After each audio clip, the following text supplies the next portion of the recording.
और वो बेटा नाजायज़ फंसाया गया है और वो बेकसूर है। ये पूरा समाज जान रहा है, यहाँ तक कि पुलिस प्रशासन भी जान रहा है। और पुलिस प्रशासन की पूरी इसमें समझ लीजिए बिल्कुल सोची समझी चाल है जो उस बेटे को फंसाया है। और राम बाबू के हत्या का मुकदमा भी इन पुलिस वालों पर लगाना जाना चाहिए। ये पुलिस वालों को फंसाना चाहिए, इनको जेल भेजना चाहिए। लाइन हाजिर करने से कोई मतलब नहीं निकलेगा, इनको सस्पेंड बर्खास्त होना चाहिए और जेल भेजना। हम समाजवादी में हैं, ये लोग तो भाजपा में वोट किए हैं ना। हाँ, आज को इनको नेता नहीं दिखाई दिए हरा। हम लोगों का खून का संबंध है, हम तो रहबे करेंगे, आपको नहीं मदद करेंगे। आपको नहीं लगता कि सर आने में आपको देर हो गई? देर अब किसी ने नहीं बताया, तो हमारे एक रिश्तेदार महाराज जी हैं, हमको कल बताए।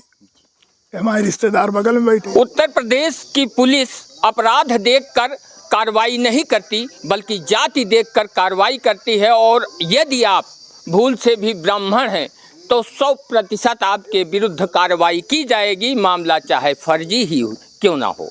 यदि आपके खिलाफ कोई फर्जी भी शिकायत करता है तो आपके विरुद्ध उत्तर प्रदेश की योगी आदित्यनाथ की पुलिस तत्काल तत्परता दिखाते हुए जेल की सलाखों के पीछे भेज देगी।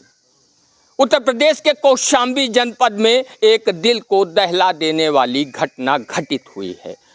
कौशाम्बी के सैनी थाना क्षेत्र के अंतर्गत लोहंदा गांव के राम बाबू तिवारी के बेटे के ऊपर पॉक्सो एक्ट की कार्रवाई की जाती है और तत्काल कौशाम्बी की पुलिस उसे जेल भेज देती है।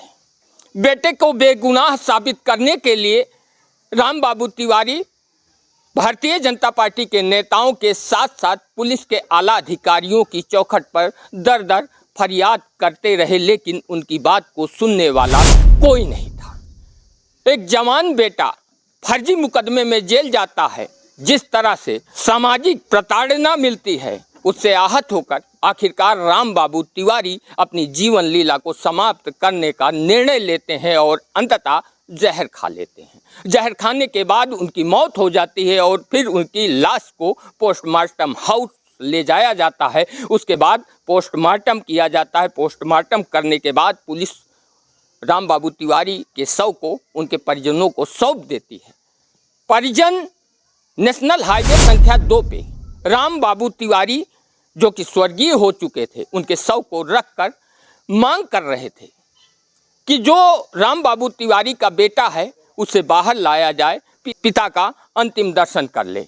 लेकिन अंग्रेज जिस तरह से भारत के लोगों के खिलाफ कार्रवाई करते थे, जिस तरह से प्रताड़ित करते थे, उससे भी कहीं ज़्यादा उत्तर प्रदेश के मुख्यमंत्री योगी आदित्यनाथ की पुलिस ने कार्रवाई की। महिलाओं तक को नहीं छोड़ा गया।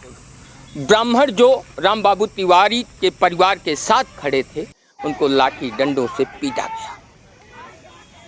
जब राम बाबू तिवारी की मौत हो जाती है तो उसके बाद उत्तर प्रदेश के डिप्टी सीएम ब्रजेश पाठक जागते हैं। आपको बता दें कि कौशाम्बी जनपद उत्तर प्रदेश के डिप्टी सीएम केशव प्रसाद मौर्य का गृह जनपद है और ये घटना उनके गृह नगर की है। सैनी थाना क्षेत्र के अंतर्गत केशव प्रसाद मौर्य का घर पड़ता है और वहाँ से महज 8 किलोमीटर दूर लोहंदा गांव है। राम बाबू तिवारी और उनके परिवार के साथ जो घटना घटित हुई उसका कारण था कि गांव के वर्तमान प्रधान भूप नारायण पाल से चुनावी रंजिश थी, जमीनी विवाद था। भूप नारायण पाल लगातार प्रयास कर रहे थे तिवारी परिवार को परेशान किया जाए और उनको मौका मिलता है। एक महिला ये आरोप लगाती है कि उनकी बच्ची के साथ राम बाबू तिवारी के बेटे ने दुष्कर्म किया और आनन फानन में पुलिस कार्रवाई करती है। कहीं अगर इस मामले में गहनता से जांच की जाती तो शायद आज राम बाबू तिवारी जिंदा होते और उनका बेटा जेल ना गया होता। लेकिन जब राम बाबू तिवारी ने जान दे दी तो उसके बाद कौशाम्बी के पुलिस अधीक्षक राजेश कुमार ने सैनी थाना अध्यक्ष के साथ साथ पथरावा चौकी इंचार्ज और इस मामले के जो विवेचक थे उनके खिलाफ कार्रवाई की। लेकिन सवाल उठता है, यदि पुलिस ने पहले सही काम किया था और सच में राम बाबू तिवारी का बेटा गुनहगार था तो फिर जो सैनी थाना अध्यक्ष के खिलाफ, पथरावा चौकी इंचार्ज के खिलाफ और विवेचक के खिलाफ जो कार्रवाई की गई क्यों की गई, और यदि फर्जी मामला था तो एक पूरा परिवार उजड़ गया, इसकी जवाबदेही किसकी होगी? ब्राह्मण जो कि भारतीय जनता पार्टी का कोर वोटर माना जाता है, लेकिन इस तरह से साजिश करके एक परिवार को उजाड़ दिया गया। योगी आदित्यनाथ के शासन काल में सबसे बड़ा कलंक है। आज हम लोहंदा गांव में हैं, पीड़ित परिवार के घर पर मौजूद हैं, कुछ ब्राह्मण चेहरे हैं, लेकिन सवाल उठता है उन ब्राह्मण चेहरों पर जो ठेकेदार हैं भारतीय जनता पार्टी के, जो ठेका लेते हैं चुनाव में वोट दिलाने का। एक ब्राह्मण परिवार उजड़ गया है, आप लोग कहाँ हैं? 2027 में जब उत्तर प्रदेश में चुनाव होंगे तो भारतीय जनता पार्टी के नेताओं के साथ आप भी मंच साझा करेंगे और ठेका लेंगे ब्राह्मण परिवारों का, वोटों का, बेचेंगे और अपनी राजनीति को चमकाएंगे। लेकिन आज एक ब्राह्मण परिवार को आपकी ज़रूरत है तो आप उसके साथ खड़े नहीं हैं। कुछ लोग हैं, इनसे बातचीत कर जानने का प्रयास करेंगे कि भारतीय जनता पार्टी के साथ जिस तरह से जब से पार्टी का गठन हुआ या जब से पार्टी का उदय हुआ तब से ब्राह्मण इनका कोर वोटर रहा है, लेकिन ब्राह्मण आज भारतीय जनता पार्टी की केंद्र में सरकार है और उत्तर प्रदेश में भारतीय जनता पार्टी की सरकार है और मुख्यमंत्री हैं योगी आदित्यनाथ, जो कि एक संत हैं, लेकिन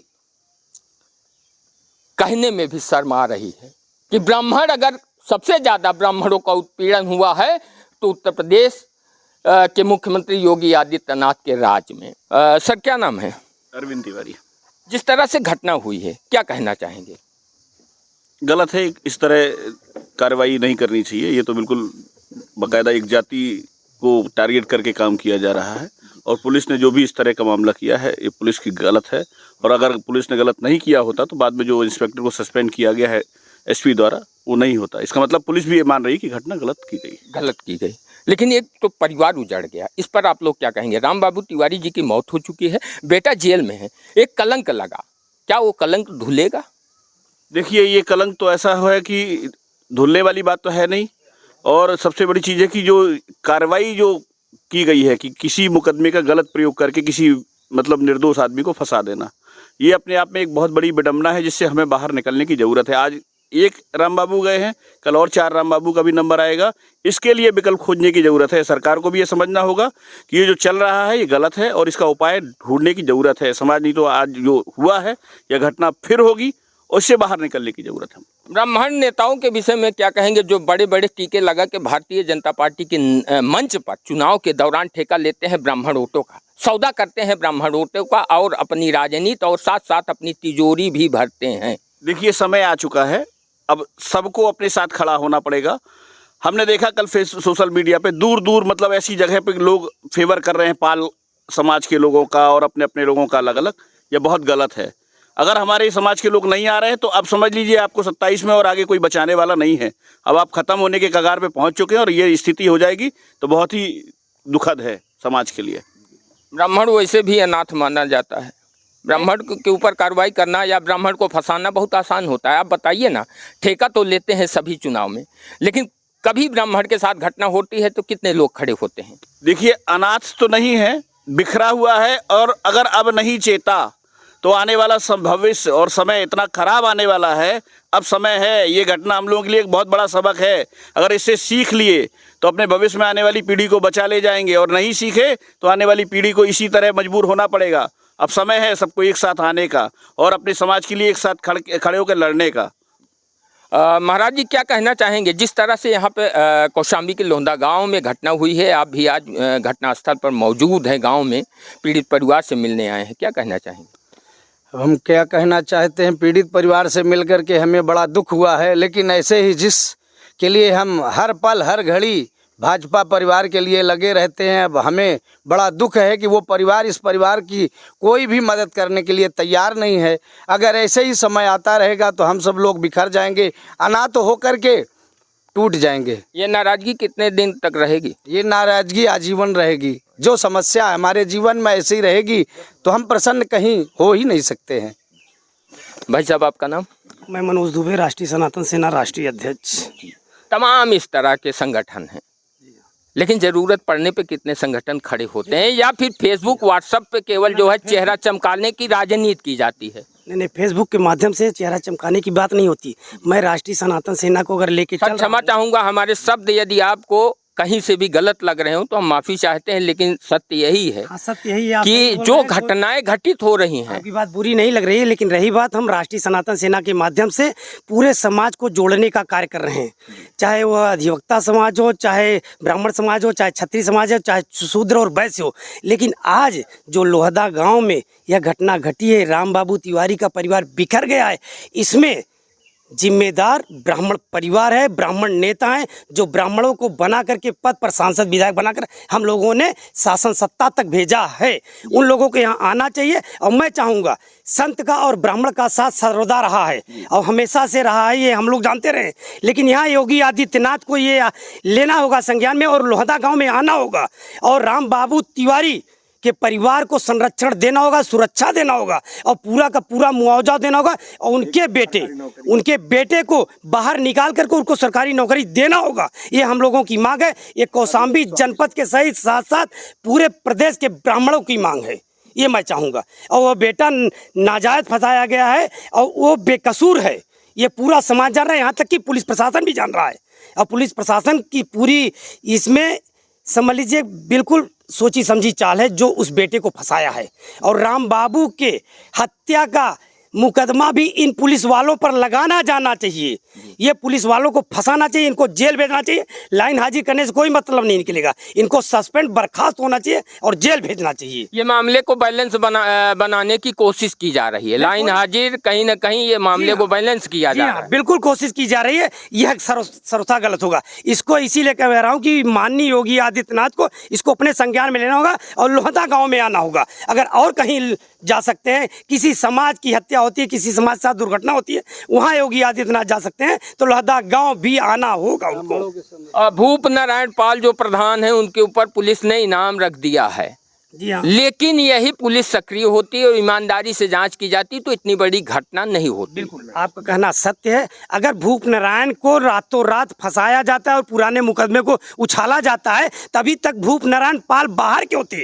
ये पुलिस प्रशासन कर क्या रहा था? अगर भूप नारायण पाल जेल में होते तो आज राम बाबू तिवारी क्या रामायण, अखंड रामायण पाठ बैठा था, जो बढ़िया कार्यक्रम कर रहे थे, सांस्कृतिक कार्यक्रम कर रहे थे, और यहाँ बैठा है, इनके यहाँ रामायण बैठा, वहाँ राम बाबू तिवारी की हत्या हो जाती है थाने में। यह सर्वथा गलत है। ये पूरे समाज को जागना होगा, ब्राह्मण समाज के साथ साथ क्षत्रिय और वैश्य समाज को भी आगे आना होगा, नहीं तो वो भी शिकार आज राम बाबू तिवारी जैसे उनके परिवार भी होंगे।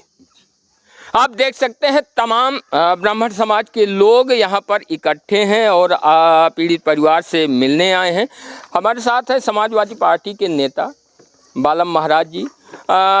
सर, आज आप आए हैं लोहदा गांव, क्या कहना चाहते हैं जिस तरह से पीड़ित परिवार के साथ घटना घटित हुई?